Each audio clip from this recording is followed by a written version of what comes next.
ಅದೇ ರೀತಿ ಬೆಂಗಳೂರು ಜಿಲ್ಲೆಯ ಅಧ್ಯಕ್ಷರಾಗಿ ಹಾಗೂ ಈ ಸುಂದರ ಕಾರ್ಯಕ್ರಮದ ಅಧ್ಯಕ್ಷತೆಯನ್ನು ವಹಿಸಿರುವ ನಮ್ಮ ನಡುವೆ ಉಪಸ್ಥಿತಿರುವಂತಹ ಡಾಕ್ಟರ್ ರಾಮಪ್ರಸಾದ್ ಮನೋಹರ್ ಸಾಹೇಬರು ಇವರು ತಮ್ಮ ಆಡಳಿತಾತ್ಮಕ ಪ್ರಾಮಾಣಿಕತೆ, ದೂರದೃಷ್ಟಿ ಹಾಗೂ ಸಮಾಜಮುಖಿ ಚಿಂತನೆಯ ಮೂಲಕ ಸಾರ್ವಜನಿಕ ಸೇವೆಗೆ ಹೊಸ ಆಯಾಮ ನೀಡಿದ ಗಣ್ಯ ವ್ಯಕ್ತಿತ್ವವನ್ನು ಹೊಂದಿದ್ದಾರೆ. ನೌಕರರ ಬಗ್ಗೆ ಹೆಚ್ಚಿನ ಕಾಳಜಿ ಹೊಂದಿರುವ ಈ ಚಲನಚಿತ್ರ ಹಿನ್ನೆಲೆ ಗಾಯಕರು ತಮ್ಮ ಮಧುರ ಕಂಠಸಿರಿಯಿಂದ ಕನ್ನಡ ಸಂಗೀತ ಲೋಕಕ್ಕೆ ಹೊಸ ಜೀವ ತುಂಬಿದವರು. ಇವರ ಗಾಯನವನ್ನು ಈ ಒಂದು ಕಾರ್ಯಕ್ರಮದ ಮುಖ್ಯ. ಅದೇ ರೀತಿ ಶ್ರೀ ಎಂ ಇವರು ಸಹ ಈ ಒಂದು ಕಾರ್ಯಕ್ರಮದಲ್ಲಿ ವೇದಿಕೆ ಹಂಚಿಕೊಂಡಿದ್ದಾರೆ. ಅವರು ಸಹ ಕನ್ನಡ ಕನ್ನಡ ಪರವಾಗಿ ಸ್ವಾಗತವನ್ನು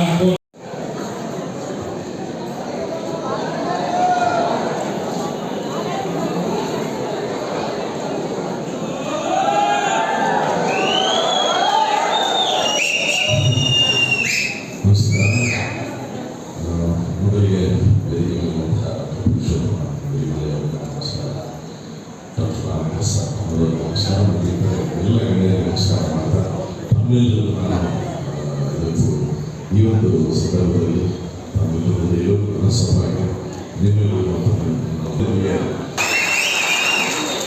ತಾಯಿ ಕಾವ್ಯವನ್ನು ಅವರ ಪರಿವಾರಗಳು ನಿಮ್ಮಿಂದ ನಾವು ಇವತ್ತು ನಿಮ್ಮ ಮುಂದೆ ನಿಂತು ನಾನು ಮಾತಾಡೋದಕ್ಕೆ ಏನೂ ಇಲ್ಲ. ಧನ್ಯವಾದಗಳನ್ನು ಹೇಳ್ತಾ ಒಂದೆರಡು ಸಾಲ ಹಾಡಾಡ್ತೀನಿ. ಮಾತು ಏನಿದೆ ಏನು ನಾನು ಒಂದೆರಡು ಹಾಡು ಹಾಡ್ತೀನಿ. ಅದಾದಮೇಲೆ ತಮ್ಮೆಲ್ಲರೂ ಅಪ್ಡೇಟ್ ಹೋದ್ರೆ ನಾನು ಹೊರತೀನಿ ಮುಂಚೆ ಹೇಳಿದ್ದೀನಿ.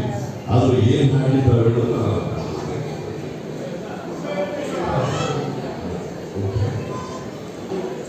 ಅಧ್ಯಕ್ಷರಿಗೆ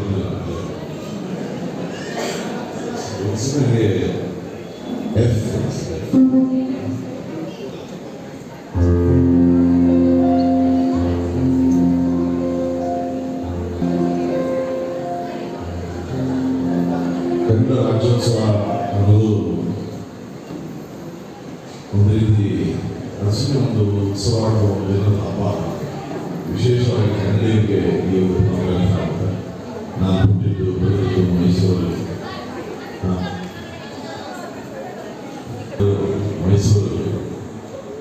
ಕನ್ನಡ ಕಾಣದೇ ಆದ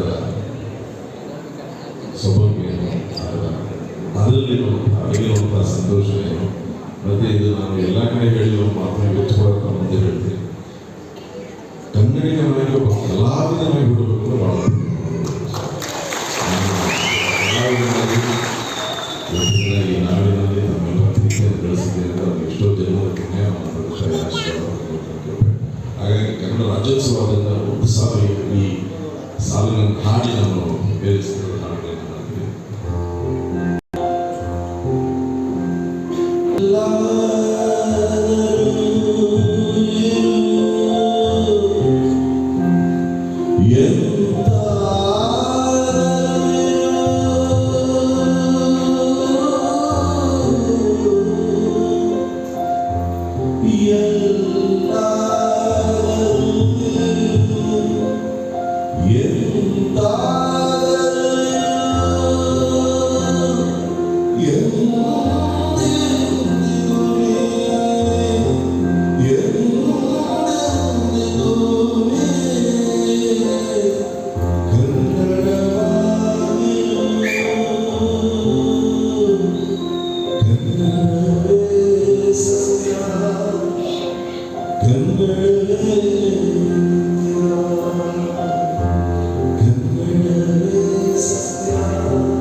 ಈ ರಾಜ್ಯೋತ್ಸವವನ್ನು ಬೇರೆ ರಾಜ್ಯಕ್ಕೆ ಭಿನ್ನವಾಗಿ ಆಚರಿಸಬೇಕಾದಂಥ ಅವಶ್ಯಕತೆ ಇದೆ ಎಂಬ ಬಗ್ಗೆ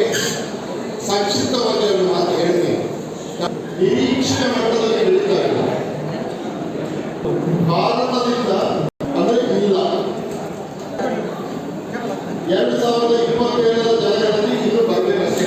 ಹಿಂದಿನ ಡಾಟಾ ಇಟ್ಕೊಂಡು ಮಾತಾಡೋದಾದ್ರೆ ಭಾರತ ದೇಶದಲ್ಲಿ 2011ರ ಜನಗಣತಿಯ ಪ್ರಕಾರ ನಮ್ಮ ದೇಶದಲ್ಲಿ ಇರುವ ಒಟ್ಟು ಭಾಷೆಗಳ ಸಂಖ್ಯೆ 19,568. ಇದರಲ್ಲಿ ಸ್ವತಂತ್ರ ಭಾಷೆಗಳು ಇವೆ, ಮಾತೃ ಭಾಷೆಗಳು ಕೂಡ ಇವೆ, ತಾಯ್ನುಡಿಗಳು ಅಂತಿವೆ. ತಾಯ್ನುಡಿಗಳು ಬೇರೆ ಇದೆ, ರಾಜ್ಯ ಭಾಷೆ ಬೇರೆ ಇದೆ. ಈ ಎಲ್ಲ ಭಾಷೆಗಳನ್ನು ಸಂರಕ್ಷಿಸಲಿಕ್ಕೆ ಬೇಕಾದಂತ ಒಂದು ಭಾಷಾ ನೀತಿಯನ್ನ ನಮಗೆ ಭಾರತ ದೇಶದಲ್ಲಿ ಇನ್ನೂ ಕೂಡ ಆರು ಮಾಡಲಿಕ್ಕೆ ಸಾಧ್ಯ ಆಗಲಿಲ್ಲ.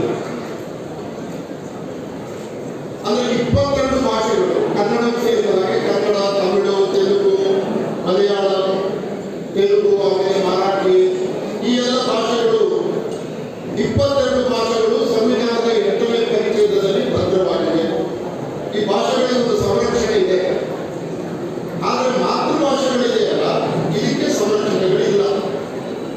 ಕರ್ನಾಟಕದ ಒಳಗಡೆ ಕನ್ನಡ ಮುಖ್ಯ ಭಾಷೆ, ನಾವೇನೇ ಕನ್ನಡ ರಾಜ್ಯೋತ್ಸವ ಆಚರಿಸುತ್ತೇವೆ, ಸಂಭ್ರಮ ಇದೆ. ನಾನು ಕನ್ನಡ ಅಭಿವೃದ್ಧಿ ಪ್ರಾಧಿಕಾರದ ಅಧ್ಯಕ್ಷ.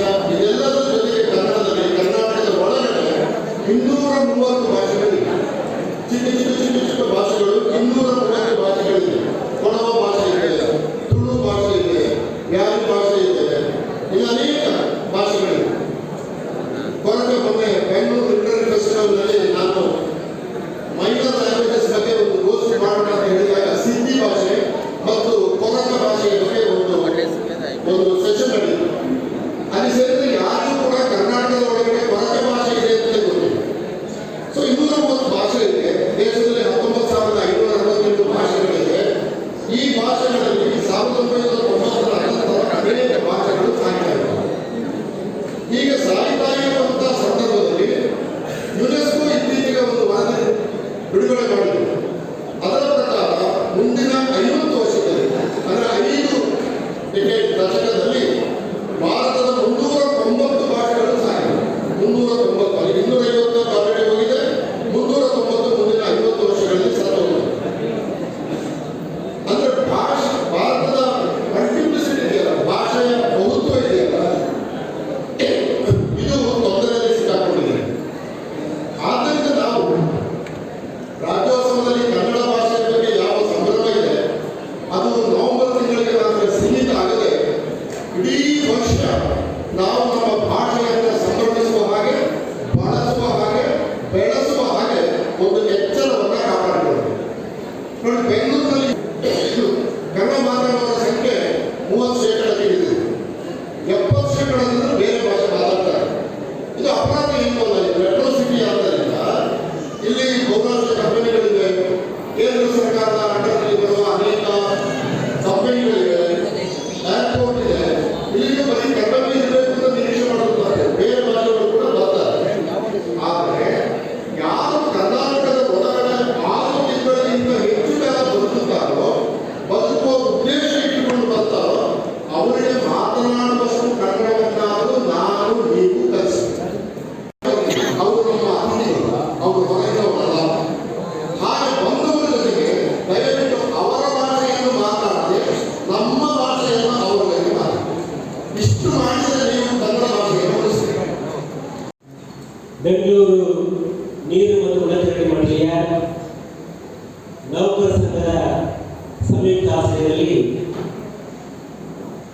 70ನೇ ಕರ್ನಾಟಕದ ರಾಜ್ಯೋತ್ಸವವನ್ನು ಆಚರಿಸ್ತಾ ಇದ್ದೀವಿ. ಒಂದು ಕಾರ್ಯಕ್ರಮವನ್ನು ಆಚರಿಸುವುದರಲ್ಲಿ ಉದ್ಘಾಟಕರಾಗಿ ಆಗಮಿಸಿದಂತಹ ಮಾನ್ಯ ಡಾಕ್ಟರ್ ಪುರುಷೋತ್ತಮ್ ಅವರೇ, ವಿಶೇಷ ಅತಿಥಿಗಳಾಗಿ ಆಗಮಿಸಿದಂತಹ ಶ್ರೀಯುತ ವಿಜಯ್ ಪ್ರಕಾಶ್ ಅವರೇ,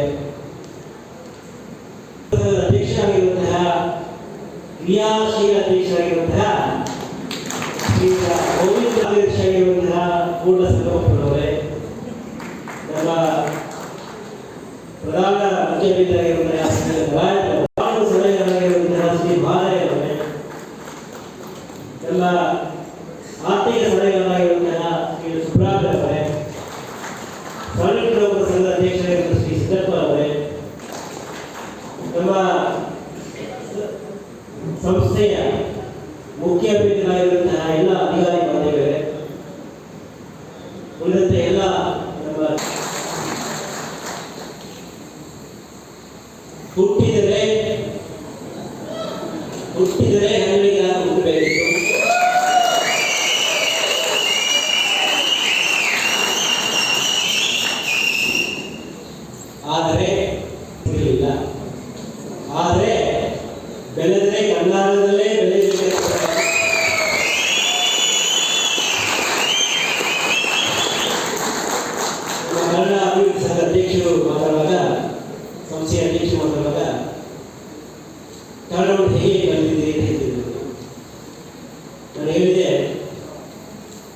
ಇವತ್ತಿಗೆ ಡಿಸೆಂಬರ್ 23ನೇ ತಾರೀಕು 2026ಕ್ಕೆ 25ಕ್ಕೆ ನಾನು ಕರ್ನಾಟಕಕ್ಕೆ ಬಂದು ಸರಿಯಾಗಿ 20 ವರ್ಷ ಪೂರ್ತಿಯಾಗಿದೆ.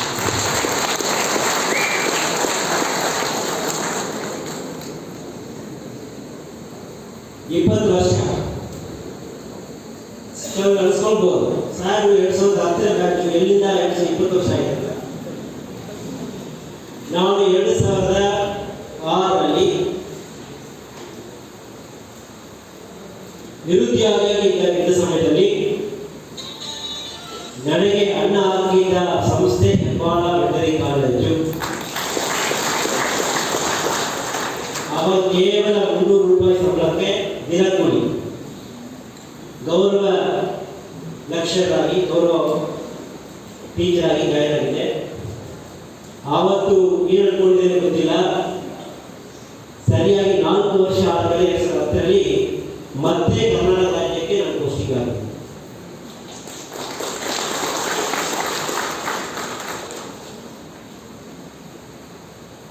ಕನ್ನಡ ರಾಜ್ಯದ ಒಂದು ಶ್ರೀಮಂತಿಗೆ, ಕನ್ನಡ ಭಾಷೆಯ ಶ್ರೀಮಂತಿಗೆ ನಾನು ಅರ್ಥ ಮಾಡ್ಕೊಳ್ತೀನಿ.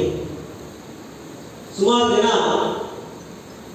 ಇವತ್ತು ಅಧ್ಯಕ್ಷರು ಮಾತ್ರ ಹೇಳ್ತಾ ಇದ್ರು, ಬಹುತೇಕ ಬಹಳಷ್ಟು ಕನ್ನಡ ಸಾಹಿತ್ಯರು ಮುಚ್ಚೋಗ್ತಾ ಇದೆ, ಅದನ್ನು ಕಾಪಾಡಬೇಕಂತ ಅಧ್ಯಕ್ಷರು ನಮ್ಮಲ್ಲಿ ಹೇಳಿದ್ದಾರೆ. ನಮಗೆ ಒಂದು ವಿಷಯ ಹೇಳಲಿಕ್ಕೆ ಬಯಸ್ತಾ ಇದ್ದೀನಿ. ಇಡೀ ವಿಶ್ವದಲ್ಲಿ 185 ರಾಷ್ಟ್ರಗಳಿವೆ. ಅದರಲ್ಲಿ ಪುಟ್ಟ ರಾಷ್ಟ್ರ ಅಂತ ಹೇಳೋದಾದ್ರೆ ಅದು ಜಪಾನ್ ರಾಷ್ಟ್ರ.